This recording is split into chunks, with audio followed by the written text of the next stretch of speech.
नमस्कार, जय हिंद साथियों। अग्निपथ स्कीम योजना, नई सैन्य भर्ती योजना अग्निपथ स्कीम को लेके सुप्रीम कोर्ट में कई ऐसी पीआईएल दायर हो चुकी है। इसी बीच एक और पीआईएल है, वो सुप्रीम कोर्ट गई है। इस पीआईएल में एक बड़ी मांग की गई है सुप्रीम कोर्ट के समक्ष, जिसमें मुख्य तौर पे अग्निपथ स्कीम के लिए इसकी जो समीक्षा है उसके गठन के लिए एक कमेटी की मांग की गई है। उस समीक्षा के लिए एक कमेटी गठित होने की बात है, वो इस पीआईएल में की गई है। पीआईएल में विशेष तौर पे इस बात के ऊपर भी ध्यान दिया गया है कि अग्निपथ स्कीम क्या देश से जुड़े हुए सुरक्षा के किन मानदंडों को पूर्ण कर रहा है, इसके ऊपर भी समीक्षा की जाए। और ये समीक्षा केवल और केवल जो सुप्रीम कोर्ट की रिटायर्ड जजों की एक बेंच या एक कमेटी के गठन के माध्यम से इसकी समीक्षा बोर्ड बैठाया जाए, इसको लेकर सुप्रीम कोर्ट में एक पीआईएल दर्ज हुई है। साथ साथ देश में अग्निपथ स्कीम को लेकर जितने भी हिंसात्मक घटनाएं हुई है उनको लेकर एसआईटी जांच की मांग भी सामने रखी गई है। ये कई खबरें आपने हाल ही के घंटों में जरूर सोशल मीडिया या न्यूज़ पोर्टल के ऊपर देखा होगा, लेकिन वर्तमान स्थिति में एक पीआईएल है वो दायर हुई है। और इस पीआईएल के अंदर विशेष तौर पे अग्निपथ स्कीम में इसमें हुई हिंसा को लेके दो तरीके की बातों की जो जांच कमेटियां हैं उसकी मांग की गई है, जिसमें अग्निपथ स्कीम को लेके विशेष तौर से जो पुराने जो जज जो रिटायर्ड हैं उनकी एक कमेटी गठन की मांग की गई इसकी समीक्षा के लिए। वहीं दूसरी ओर जो हिंसा हुई है उसके लिए एसआईटी के माध्यम से इसकी जाँच की, एसआईटी गठन की वो बात है वो सामने रखी गई है। वहीं दूसरी ओर कल देश में राजस्थान में जोधपुर में एक बड़ी जवान हुंकार रैली है वो आयोजित होने वाली है। नागौर सांसद हनुमान बेनीवाल के नेतृत्व में ये बड़ी रैली अग्निपथ योजना के विरोध को लेकर हो रही है। बताया जा रहा है कि इस रैली में देश के लाखों युवा, लाखों नौजवान, किसान शामिल होने वाले हैं। इसमें नौजवान और किसानों का कॉम्बिनेशन इसलिए है क्योंकि जितने भी साथी सेना में जाने की तैयारी करते हैं अक्सर 80% वो युवा किसान परिवारों से बिलोंग रखते हैं।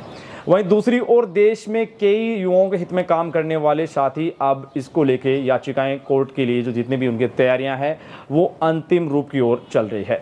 देश के कई ऐसे हमारे कई साथी जो युवाओं के हित में हमेशा अच्छे सोचने की, अच्छा कार्य करने का प्रयास करते हैं, उन्होंने युवाओं के कई ऐसे दस्तावेज इकट्ठा करके और उनके हित में सुप्रीम कोर्ट या जैसे भी उनके प्रारूप है उन प्रारूपों के माध्यम से वो कोर्ट जाने की तैयारियां में है।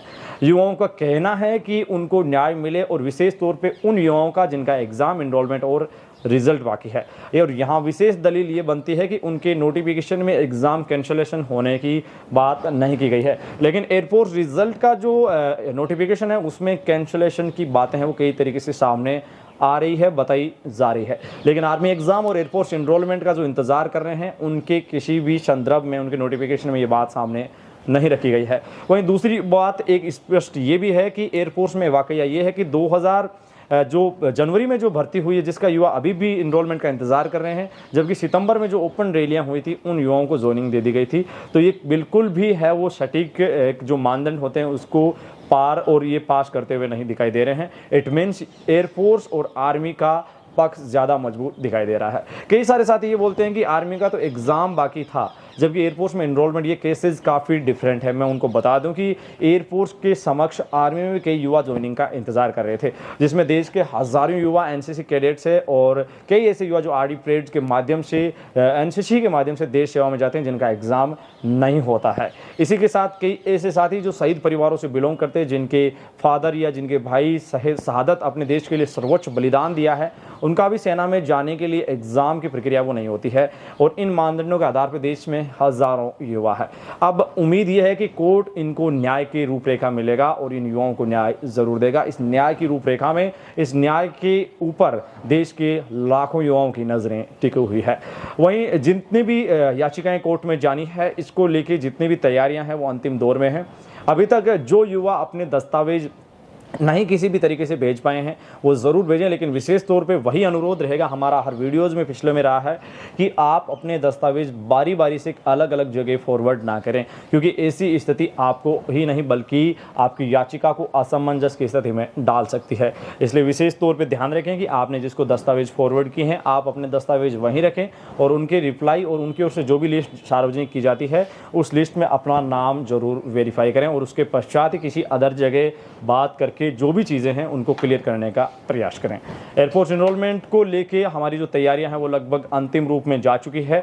अब आर्मी के जो जितने भी युवा हैं उनको भी बता दें कि हमारी ओर से जो याचिका लगेगी उसके लिए भी लगभग तैयारियां पूर्ण कर ली गई है।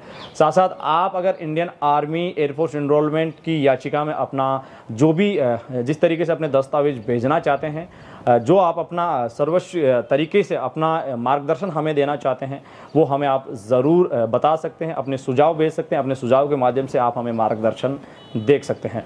आप देख रहे थे एडी आर्मी पॉइंट, अपने मेजबान धनेश को दीजिए इजाज़त। वीडियो के अंत तक बने रहने के लिए पूरे एडी आर्मी पॉइंट परिवार का दिल से शुक्रिया। आपके सुझावों का हमें निरंतर इंतजार रहेगा। वीडियो के अंत तक बने रहने के लिए आपका दिल से शुक्रिया। जय हिंद, जय भारत, धन्यवाद।